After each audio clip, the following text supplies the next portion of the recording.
ఓం నమో వెంకటేశాయ.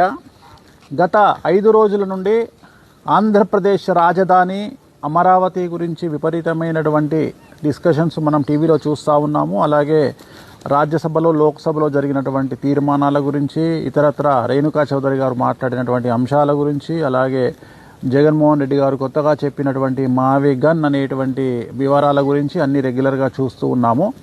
అయితే ఎప్పుడైతే 2015వ సంవత్సరంలో రెండవసారి ప్రధానమంత్రి నరేంద్ర మోడీ గారు మరియు తెలంగాణ ముఖ్యమంత్రి అప్పటి ముఖ్యమంత్రి కేసీఆర్ గారు మరియు ఆంధ్రప్రదేశ్ అప్పటి ముఖ్యమంత్రి 2015వ సంవత్సరం దసరా రోజున నిర్వహించినటువంటి శంకుస్థాపన మహోత్సవంలో వీళ్ళు ముగ్గురు పాల్గొనడం జరిగినది.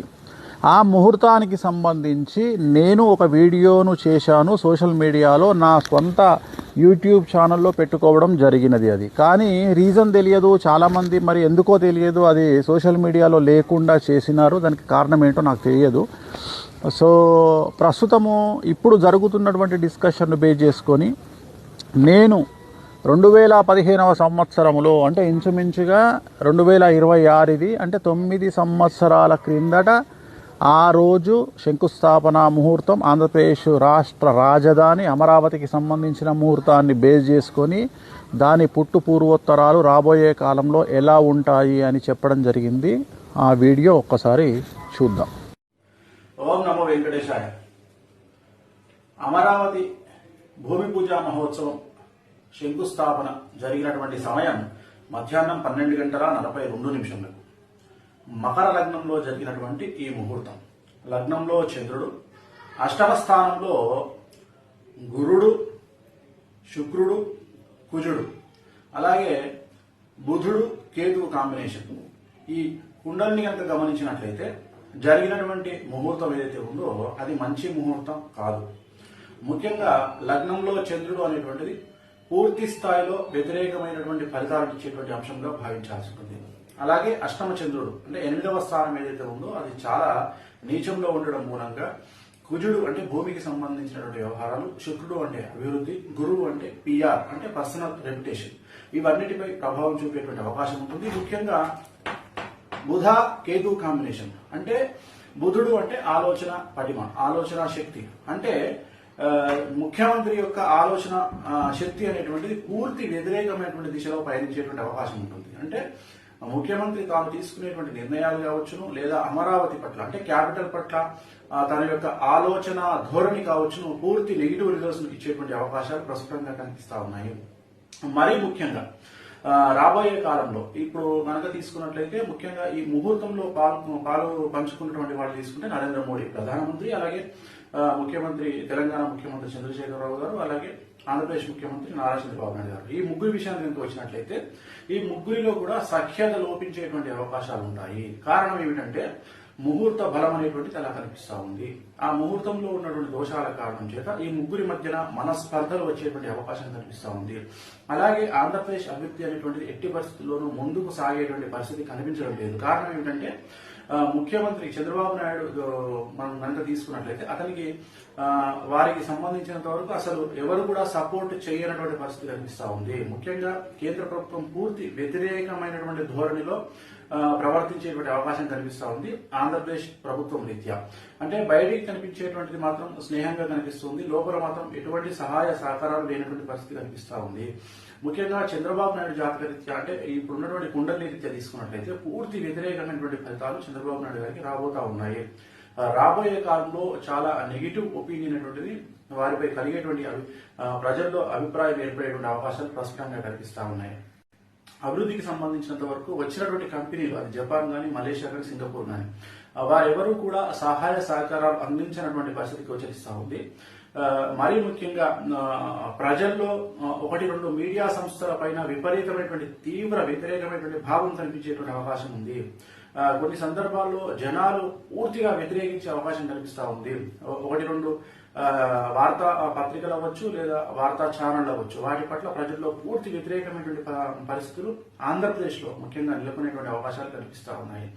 అలాగే ప్రతి పనిలో కూడా చంద్రబాబు నాయుడు గారికి వ్యతిరేకమైనటువంటి దిశలో గాలులు వీచేటువంటి అవకాశం కనిపిస్తా ఉంది. ప్రతిపక్షం బాగా బలపడేటువంటి పరిస్థితి గోచరిస్తా ఉంది. నవంబర్ 11వ తేదీ 2015 రాబోయే కాలంలో అంటే ఈ రోజు మనకు ముహూర్తం జరిగింది అమరావతి భూమి శంకుస్థాపన. వచ్చే నెల 11వ తేదీ అంటే 2015 నవంబర్ 11వ తేదీ నుండి భారీ మార్పులు అనేటువంటి చోటు చేసుకునేటువంటి అవకాశాలు కనిపిస్తా ఉన్నాయి. ఆంధ్రప్రదేశ్ రాష్ట్రంలో చంద్రబాబు నాయుడు గారికి వ్యతిరేకమైనటువంటి దిశలో గాలి వీచేటువంటి అవకాశం కనిపిస్తా ఉంది.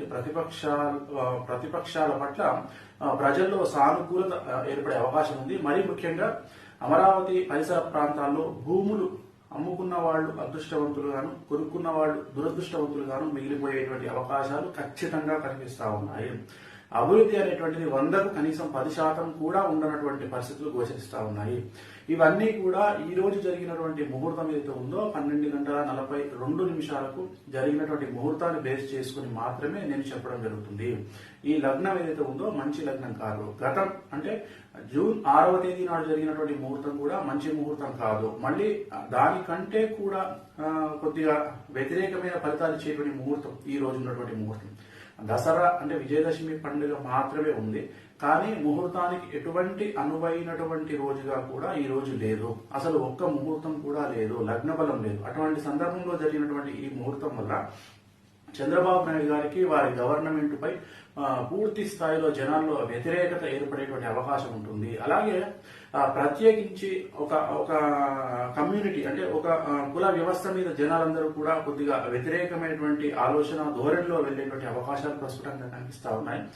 మరీ ముఖ్యంగా విజయవాడ, గుంటూరు జిల్లాలు ఒకవైపు, మిగిలిన ఆంధ్రప్రదేశ్ జిల్లాలన్నీ కూడా ఒకవైపు ఉండి వీరి మధ్య అంతర్యుద్ధం ఏర్పడేటువంటి అవకాశాలు ఖచ్చితంగా గోచరిస్తా ఉన్నాయి. సో చూశారు కదా, పూర్తి స్థాయిలో అమరావతి రాజధాని గురించినటువంటి విశ్లేషణ, ఆ రోజు లగ్నము మరియు ఎక్కడెక్కడ ఏ గ్రహాలు ఉన్నాయి అనే అంశాలను వివరిస్తూ నేను చేసినటువంటి వీడియోని చూసినారు కదా. సో అమరావతి ముహూర్తం అక్టోబర్ 2015వ సంవత్సరము దసరా రోజు నిర్వహించడం జరిగింది. సో 2000 అప్పటి ముఖ్యమంత్రి, ఆంధ్రప్రదేశ్ ముఖ్యమంత్రి చంద్రబాబు నాయుడు గారు, అలాగే కేసీఆర్ గారు తెలంగాణ ముఖ్యమంత్రి, మరియు నరేంద్ర మోడీ ప్రధానమంత్రి, ముగ్గురికి గొడవలు జరుగుతాయి అని నేను చెప్పడం జరిగింది. కారణం ఆ ముహూర్తం. మీరు అబ్జర్వ్ చేస్తే దాని తర్వాత ముహూర్తం తర్వాత ముగ్గురికి గొడవలు జరిగినాయి. చంద్రబాబు నాయుడు గారు బీజేపీ నుండి, ఎన్డీఏ నుండి బయటికి వచ్చినారు. అలాగే కేసీఆర్ గారికి చంద్రబాబు నాయుడుకి గొడవలు జరిగినాయి. Number 1 point. సో మళ్ళీ కేంద్రము నుండి ఎటువంటి సహాయ సహకారాలు అందవు అని చెప్పి నేను చెప్పడం జరిగింది. సో అది కూడా మీరు అబ్జర్వ్ చేస్తే 2015 నుండి 14లో గవర్నమెంట్ వచ్చింది. 15 నుండి 2019 వరకు ఇంచుమించుగా తెలుగుదేశం గవర్నమెంట్ ఉన్నన్ని రోజులు బీజేపీ పార్టీ నుండి, కేంద్రం నుండి ఎటువంటి సహాయ సహకారాలు ఆంధ్రప్రదేశ్ గవర్నమెంట్కు లేవు. అలాగే జగన్ అనేటువంటి అపోజిషన్లో ఉన్నటువంటి, అప్పుడు 2015లో జగన్ అపోజిషన్లో ఉంటే ఈ ముహూర్తం తర్వాత జగన్కు పేరు వస్తుంది, నెక్స్ట్ సీఎం అయ్యే ఛాన్సెస్ ఉన్నాయని చెప్పినటువంటి సందర్భం కూడా ఆ వీడియోలో ఉంది. అలాగే 2 ఛానల్స్ను అక్కడ జనాలు గవర్నమెంట్ బ్యాన్ చేసే అవకాశం ఉంది అని చెప్పాను. 2014 నుండి 2019 మధ్యలో కనుక తీసుకున్నట్లయితే 2 ఛానల్స్ను తెలుగుదేశం ప్రభుత్వం బ్యాన్ చేయడం జరిగింది. ఐ థింక్ దాంట్లో TV9, సాక్షి, ఎన్టీవీ 3 ఛానల్స్ ఉన్నాయి. సో అది కూడా క్లియర్గా నేను చెప్పడం జరిగింది. అలాగే అన్నిటికంటే ముఖ్యమైనటువంటి విషయం ఏంటంటే, నేను ఒక మాట చెప్పాను, అమరావతి ప్రాంతంలో భూములు అమ్ముకున్నటువంటి వాళ్ళు అదృష్టవంతులుగాను, కొనుక్కున్నటువంటి వాళ్ళు దురదృష్టవంతులుగాను మిగిలిపోతారు అని చెప్పడం జరిగింది. అప్పుడు అమరావతి రాజధాని అని చెప్పినప్పుడు చాలా వరకు జనాలు అమ్ముకోవడం వల్ల 10 లక్షల రూపాయలకు కొనుక్కున్న వారికి 1 కోటి రూపాయల లాభం వచ్చింది అమ్ముకున్న వాళ్ళకి. కానీ కొనుక్కున్న వాళ్ళందరూ ఈరోజు ప్రశ్నార్థకంగా మారిపోయినటువంటి సందర్భం రియల్ ఎస్టేట్ వ్యాపారులకు సంబంధించి. అలాగే మొన్న రేణుకా చౌదరి గారు అన్నట్టు అమరావతికి కమ్మరావతి అని పేరు వస్తుంది, ఒక కమ్యూనిటీకి సంబంధించినటువంటి పేరు వస్తుంది, దానివల్ల చెడ్డ పేరు ఏర్పడుతుంది అని చెప్పడం జరిగింది. అలా అన్నట్టుగానే అమరావతికి కమ్మరావతి అనేటువంటి పేరు ఏర్పడడం జరిగింది. సో ఈరోజు జరుగుతున్నటువంటి ఈ విశ్లేషణలు, ఈ గొడవలు, ఈ డిస్కషన్లన్నీ కూడా 2015వ సంవత్సరంలో నేను చెప్పినటువంటి విషయాన్ని గుర్తు చేస్తూ ఉన్నాను. సో ఇది జ్యోతిష్యం అంటే. ఐ థింక్ ఇలాంటి ప్రిడిక్షన్ అమరావతి మీద ప్రపంచంలో ఏ జ్యోతిష్యుడు చేయలేదు, చేయబోడు. నేను ఒక్కడనే చేశాను. సో చాలామంది విమర్శిస్తూ ఉంటారు. సో జ్యోతిష్యం అనేటువంటిది టైం బీయింగ్గా మనం చెప్పినప్పుడు జరగదు. అది దాని టైం వచ్చినప్పుడు, గ్రహాల కాంబినేషన్ వచ్చినప్పుడు మనం చెప్పినవి జరుగుతాయి అని చెప్పడానికి ఇది ఒక పర్ఫెక్ట్ ఎగ్జాంపుల్. ఓం నమో వెంకటేశాయ.